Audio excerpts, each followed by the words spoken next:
It started with the sound of heavy equipment. One morning, I heard the grind of an excavator bucket echoing across my pastures. Dust plumed over the tree-line, and when I drove down to check, I found a full-blown construction crew tearing through the fence line like it was scrap wood. At the center of it all, Karen, clipboard in hand, barking orders, standing on my land like she was running a county project. They weren't subtle either. They were carving out a driveway, a big one with gravel trucks lining up, a surveyor flagging spots, and a backhoe already digging into the soil I'd paid property taxes on for 20 years. I rolled down my window. "Morning," I called, trying to keep calm. "Mind telling me what you're doing on my land?" Karen turned with that smug smile. "It's not your land anymore. The HOA voted to install a new community driveway. Easier access for our members. You can't stop us." I laughed out loud. "Lady, this road cuts 50 yards into my pasture. You're trespassing." Her smile faltered. "The HOA board has authority. Authority over your subdivision.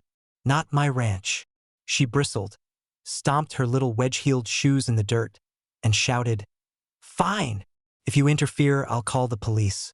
We'll have you arrested for obstruction." And she did. Right there in front of the construction crew, she dialed 911, yelling about an armed landowner blocking lawful HOA improvements.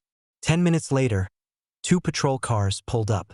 The deputies got out, hands cautious, looking between me, the excavators, and Karen, who was waving her arms like she'd just caught a criminal. "There he is," Karen shrieked. "Arrest him immediately. He's trespassing on community property." I reached into my truck, pulled out my deed folder, laminated, sealed, everything in order, handed it straight to the deputies. "Gentlemen, this here's Section 14 of the county survey. Recorded 20 years ago. Taxes paid through this year. That red paint line over there? That's the legal boundary. They're 50 yards inside my fence." The deputy flipped through the documents, nodded slowly, then turned to Karen. "Ma'am, this is his land." Karen froze. "No, the HOA approved this project. The board voted unanimously."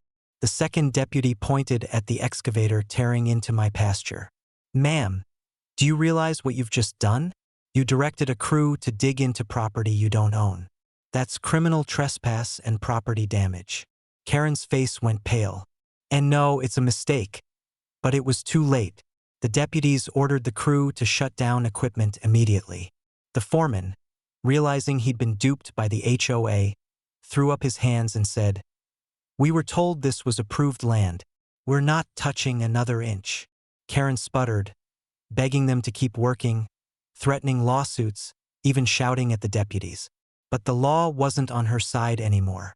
The official report listed the damage, the cost of fence replacement, and the soil disturbance. My lawyer handled the rest, filing suit for trespass, repair costs, and punitive damages. The HOA's funds, Karen's kingdom, bled dry under legal fees. And the kicker? The county surveyor came out, remarked the property line, and ruled that not only was the new driveway illegal, but the HOA's original road encroached 2 feet onto my easement as well, which meant if I wanted, I could legally shut it down. When word got around the neighborhood that Karen had almost cost them their only access road, the same folks who used to nod along with her started showing up at meetings with pitchfork expressions. Karen wanted me arrested on my own land. Instead, she handed me the legal hammer to crush her HOA's grip completely. Out here, land is blood and history, and Karen learned the hard way. You don't dig into a man's ranch and expect to walk away clean.